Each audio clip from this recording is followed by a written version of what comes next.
So this was a fucking like 5 out of 5, Rob, because I actually wanted to talk about the CM Punk segment first, but Io Sky shocks the world. She is the women's world heavyweight champion. I didn't think that would happen. It kind of doesn't make sense because Bianca pushed Rhea. That should have been a disqualification, but I think that is going to play into this being a triple threat at Mania, because what's going to happen is that Rhea will come out next week and she will say that technically it should have been a disqualification, and because of that technicality Adam Pearce adds her into the Mania match.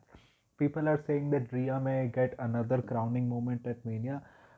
Maybe, maybe not, because I think this actually makes it easier for them to make Bianca the women's champion, because Bianca can pin Io and then become the women's world heavyweight champion, and that way her undefeated WrestleMania streak continues.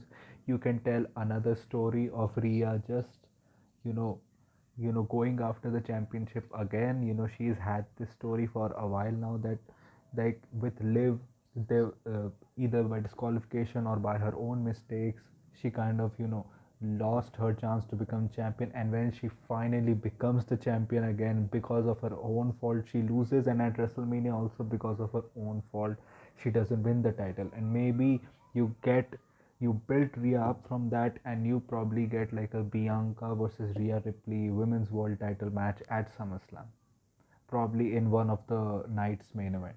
I think that is the way you go. Of course, Io Sky is a transitional champion.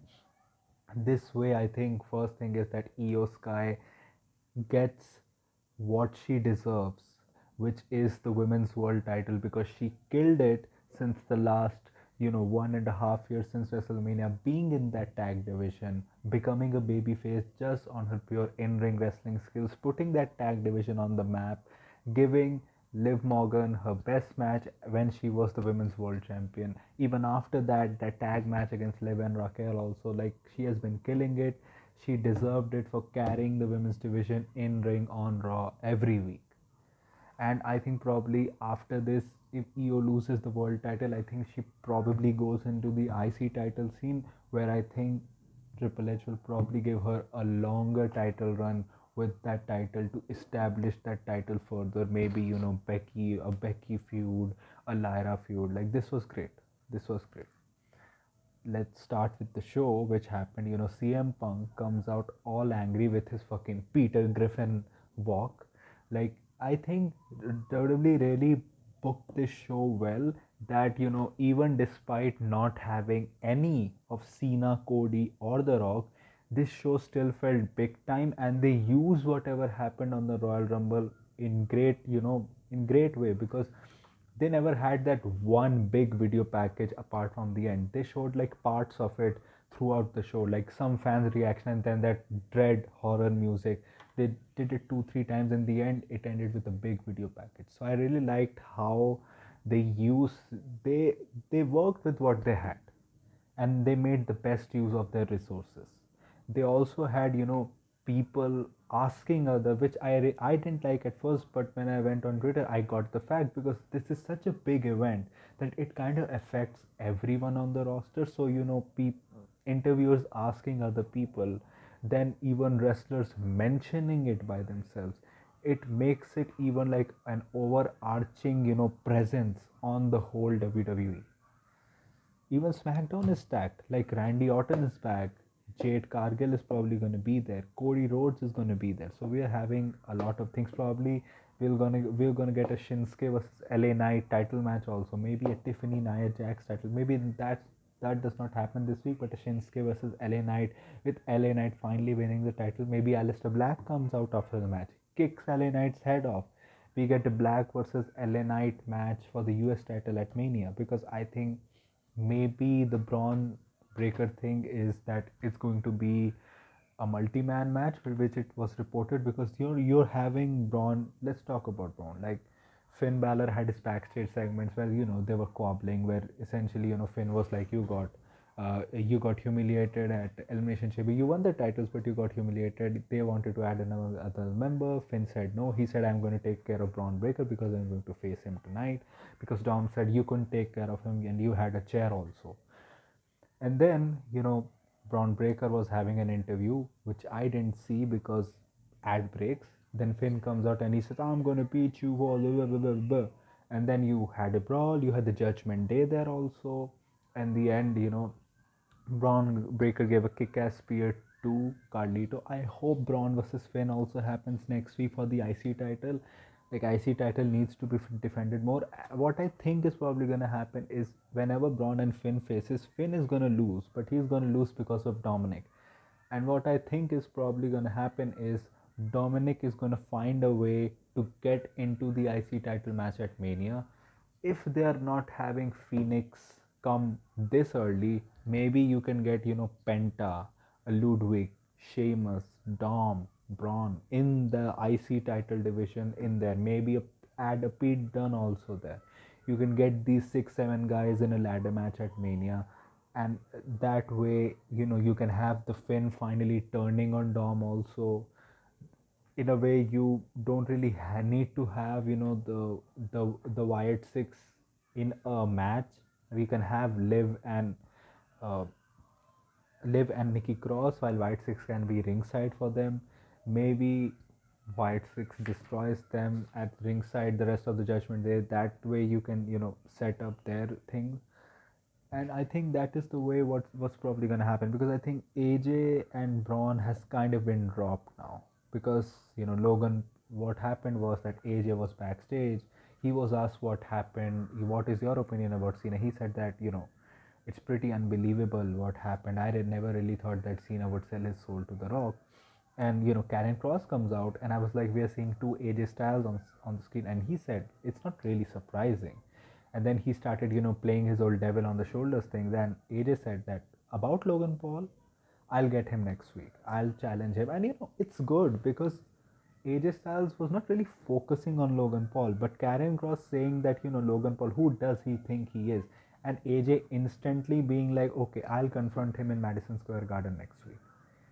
And for him, he gave a TNA reference, the world knows my evil ways, and then he goes away. We're probably gonna see a babyface AJ Styles facing a heel John Cena for the Universal title, maybe in the upcoming year, and that's gonna be awesome. So AJ is gonna call out Logan Paul next week. At the starting of the show, CM Punk comes out all angry, and he says a lot of stuff. He says that I may get Netflix cancelled off the show. At even in this promo, he was so good, but he still held a lot back because he realized that it is Netflix, it is WWE. I can't really say much of that stuff, but even in that, he said a lot of outrageous stuff. He said, "You bald frauds, you Rock and Cena, like." Going down the line, I'm going to face you again, Cena. The Rock, you talk about how much you love the business, but I'm not going face to face with you right now because you're not here that much. So you hide behind the fact, that you really care about this business, but you don't. You want validation of the people. I'm not repeating the same line, but that's what he wanted to say. And he said about Seth Rollins, like, come out, like, I'm gonna like what you did, you cost me a chance, like, you think that you, I'm just gonna let that slide. Then Seth Rollins comes out. He was about to do his fucking twirl around the ring, but straight away CM Punk comes for him, and they had a fucking brawl. This was a brawl. This was a pull-out brawl, not like the typical pull-out brawls. The crowd was hot for it. It was an Attitude Era crowd. It had positives and negatives, that they were not really into the matches. Wrestlers had to do a lot to get them into the matches, but they were up for the brawls. They were up for the segments that happened. And I like that, but they should have been into matches more, because it was not like those matches were bad. They did a lot, but maybe they didn't care that much. But some people, like the War Raiders Creed's match, the only thing that I got to say about that is I didn't really like that match as overall. I liked spots in it, and the War Raiders won. I just hope whatever is happening with the New Day and the LW, like LW had a great video package where all four of them spoke, high end production. You know, they essentially said that they're gonna beat New Day's ass and said some Spanish words, and and they said that next week it's gonna be a tornado tag no disqualification match in MS MC Madison Square Garden. What I think is WWE is probably gonna have LWO win, like get that baby face win, but it would kind of make sense for New Date in front of MSG, get that win over LWO and pinning Rey Mysterio, and then going into the tag division against the War Raiders. I think that would be much better, and then that way you don't need to have the New Day win the tag titles here. You win the tag titles at Mania. You can have New Day, maybe beat War Raiders in like a week or two after that. You can say that New Day can be like, we defeated LW, we deserve a shot, and they win the titles. And then at Mania, if Phoenix is coming here, maybe you change plans a little bit and you have Penta and Phoenix take the titles of New Day. You can do that also, but maybe they have a match set where maybe it's the New Day and it's probably or maybe the match is changed. Maybe you get LWO and Chad Gable and American Made in a match, because we had the Chad Gable segment too, where it was really funny. He was in Mexico in a suit asking people where things is, and then he goes into an alley. Suddenly Mr. Miyagi shows up, Japanese in Mexico. He says, for you to beat luchadors, you have to become lucha. And I laughed out loud in that. And he handed him a crumpled up box, which I think probably has a mask in it. He paid a lot for that. I think probably Chad Gable costs LWO their match, and maybe we get like a LWO versus New Day versus American Made match at Mania. Maybe you get someone like a Bad Bunny involved there again. Maybe you do that. That happens there also. You also had a good Lyra versus Ivy Nile match. Ivy Nile got some good grabs in the ring. Maybe she could have gotten a little bit more, maybe more of the German suplexes in the match. But overall, I liked the match. It like the crowd should have been into this much more, because it relied more on limb work. Like Lyra is such a good seller. Like when she like sold her ankle, I really felt bad for her. I thought, oh my god, Lyra, what is happening? You know, she won in the end. Like it was still a 3 out of 5 match, but it could have been a 3.25. It could have been a 3.3 if the crowd was maybe into more of it. But this is how you get Lyra over.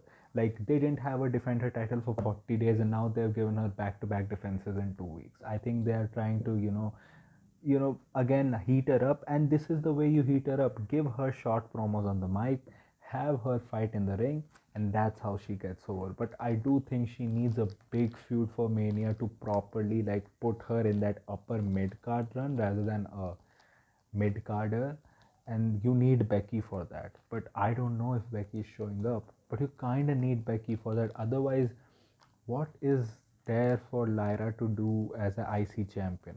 Like, who is there who is big enough? Because IYO is the world champion. Earlier, maybe you could have had IYO and Lyra for the IC title if Becky was not showing up, because IYO and Lyra have history. But now, who? Maybe you do a Dakota versus Lyra again at Mania, where you give Dakota her win and her first women's title. But you I think right now the goal should be to establish Lyra. Lyra is young. Of course, Dakota is a future star of WWE too, but she's 38, and Lyra has many more years in her, and I think much more versatility in maybe in ring. I think eventually in future as a heel also, as a face also, that she can offer much more to WWE for a longer period of time that Dakota Kai does, because Dakota Kai will get her moment. But I think you will get a star out of Lyra, and you kind of need a big feud for her at Mania. I hope they get Becky there, because she needs that. And I won't mind Lyra losing, because Becky winning the title, then establishing that title, and Lyra again being an underdog babyface going against her mentor, and Becky turning into big time Bex again. That could be a good feud for her too. going back to the CM Punk thing, like they brawled, they even brawled in the advertisements when the advertisements hit. Like this was fucking awesome. Like this is how you make use of your resources when you don't have the people from the hottest angle that you did. Put CM Punk and Seth Rollins, and they even when they went backstage in the later of the show when so Kathy wanted Jackie wanted to talk to Seth Rollins again. They had a brawl where CM Punk said, "I'll kill you." Adam Pearce interrupted even before Adam Pearce. When Seth Rollins was giving the middle finger, he immediately grabbed his finger, which was funny. Then again in another segment where Seth was like, I made sure that Roman Reigns doesn't go to WrestleMania. I made sure that CM Punk doesn't go into WrestleMania. This is the most easiest thing you have to do. And Adam Pearce was like, you want to end this? End this next week against CM Punk in a steel cage inside Madison Square Garden. Steel cage, Madison Square Garden, a love story that has been going on for years. And there probably Roman Reigns returns. And as someone, I think Dave DEI said on Twitter, what is going to happen is Roman is going to try to cost Seth Rollins the match, but inadvertently he's going to cost Punk the match, and Rollins will get the win. And that's how you get like a Roman Punk rivalry. They're going also. Roman and Seth already have that rivalry, and I think probably like looking at how the opening segment went and how Roman Reigns is coming back next week, we may see this as the night one main event. But then Gunther versus Otis happened. It was not as good as the Gunther versus Akira match, but this was really good. Like Gunther had some pretty good insults. Like he's such a good heel. People like really do not admire how much of Gunther is good on the mic. Like he doesn't say a lot of like deep shit, but the things he says, he makes sure that they are on point and they hit hard. Like he said that I look myself into the mirror and I see myself with the world heavyweight belt, and you probably see yourself in the mirror with a belt that can fit. Like he called him ugly, he fat shamed him, and they had a match where Gunther big booted him a lot. Otis had good comeback spots, and this was the match I would probably say the crowd was most into. In the end, Gunther hit a sick powerbomb and won. Then Akira came. Gunther threw Akira also. Then he gave a power bomb to Akira onto Otis. He tried to do this to Otis on Akira earlier, but it didn't happen. But this looked cool. Then Jay came out, and I was like, again another week. Jay comes out. Gunther runs away. But then a good thing happened. I actually got surprised. I actually didn't know who was there first, but it was Grayson and uh, Austin Theory. They came out and attacked Jay, and then after that, Gunther laid out Jay, and Jay passed out, and he put a foot up his back, and he held the title. And I was like, yeah, that's a good segment. It was simple, it was effective, it was good. Then Jay had also a backstage promo where he was in the cold with no shirt, and he was like, I'm going through the shadow or valley of death, people don't believe me and all, which is kind of a corny line because it didn't really like suit his demeanor in that, but it was fine. And you know what, this has been a good feud. It's just that there are more hotter angles in the company, but as a feud, this has been hot and this has got the crowd. Though you can say there are like Grayson and Austin Theory involved and Alpha Academy for a World Heavyweight Championship feud, but this has clearly worked for the crowd. It's just that you have more hotter feuds, and Kathy kind of mentioned that you're facing Gunther in the main event. I think this is going to be the main event. We're probably gonna have one of the women's world championships opening the show on night one. Probably Rhea, IYO, and Bianca open the show, and probably Roman Reigns, Punk, and Seth Rollins are the semi-main event because I think Gunther and Jay are going to be the main event of WrestleMania Night One. It's going to be that. I think it's going to be that. Jay finally held the title like that. He didn't held it before, but let's see what happens. It has been good, and Gunther is great as a heel. I hope that when he loses the title, he comes back directly when he has to retire Goldberg. Like that will really be great for him as a character and great for his career also. You'll get things back on track with him. You also had other things happening on the show. which I'm going to forget most likely. What else did you have on the show? I'm forgetting something. Like the video packages, I do remember. AJ is going to, you had the EO, EO versus, you had the Bianca Belair interview also, where she said that she's looking into it. That that right now she has bigger things to look forward, which is the Rhea Ripley versus EO match, but she will eventually talk about the Jade and Naomi situation when when she talks to both the people, and it kind of looks like she has a hand in it because no one talks like that after their friend just got whipped, like got CTE. Even in the entrance when she was dancing and all, someone tweeted that Naomi is in the hospital with CTE, and Bianca is there laughing, which was pretty funny, I think. I think I have probably talked about everything that happened on the show. Like the main event, I think they started a little bit clunky, I would say, but eventually, like if you look at it, like it got into a good match. It was a good match. It was not like great match. The ending kind of did make sense, but I have already talked about it. But in the end, EO winning, that was a shock. And you know what? This is how you book a a show, a Raw after a pay per view, which WWE has not been good at, which Triple H has not been good at booking post PLE shows. And he was pretty great tonight. Like, if anyone who is new watched WWE after the Royal Rumble pay per view, because John Cena turned heel, I think he will stay tuned next week also, because a lot of stuff happened here. There were good matches, there were great segments, and everything kind of made sense. They had the Penta Ludwig thing. Yeah, I almost forgot that. Ludwig came out of the ring. He also said that I took the spotlight away from Penta. I'm gonna beat him worse than he beat up than John Cena beat up Cody Rhodes. I like that Ludwig. Everyone is kind of like working that into their character beats.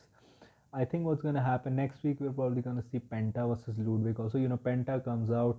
Yeah, it was a little bit slow, this brawl, but in the end, he didn't botch his moves at least, and he got his topek on Hilo, and he's over. The Cero Miedo is over, and I'm liking that he's doing the Cero Miedo at the entrance right, because he used to do it out of queue. He's doing it right now. I think probably next week Penta versus Ludwig happen. Maybe there is another disqualification in that match because Pete Dunne comes out, or maybe Pete Dunne kind of inadvertently causes uh, uh, uh, Penta to win, and that frustrates Ludwig and Penta, Pete Dunne both, and then Ray Phoenix comes out. We may see like Penta and Phoenix versus Ludwig and Pete Dunne next week, and then probably maybe they go after the tag titles in the tag division feud, or maybe Phoenix is just like I don't think Phoenix is just going to be like a manager, or maybe they'll wait for Phoenix. Like Phoenix is a free agent now. Maybe they sign him and they wait.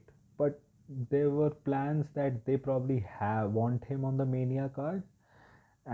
So I think probably Penta goes into the tag division, which is kind of sad because it looked like Penta is finally, coming as a, he's doing good as a singles wrestler. But I think long term it was probably going to be a plan that Penta and Phoenix are going to be a tag team anyways. I'm kind of sad for Penta, but at least everyone is doing something. And I think probably the Mania match is going to be either Aleister Black, Shinsuke Nakamura, or Aleister Black, LA Knight, because they're not going to do like two multi-man matches for both the mid-card titles. So an Aleister Black, LA Knight feud, like I don't know if it's exciting, but it's a big match, and Aleister Black getting that spotlight on him is good. It's just that what do the other guys do?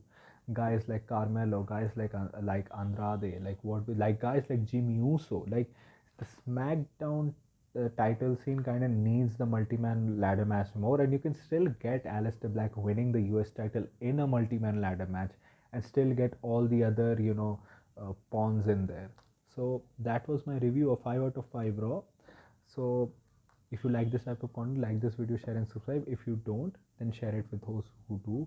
My social media links, which are my Twitter/X link and my Instagram links, are in the description below, so go follow me on that. My UPI ID link, which is shabboy@okicici, is in the description also, so go donate any amount of money which you can, which can help me make YouTube a permanent career option. So that was it for me for today. So thank you, goodbye, Aluda.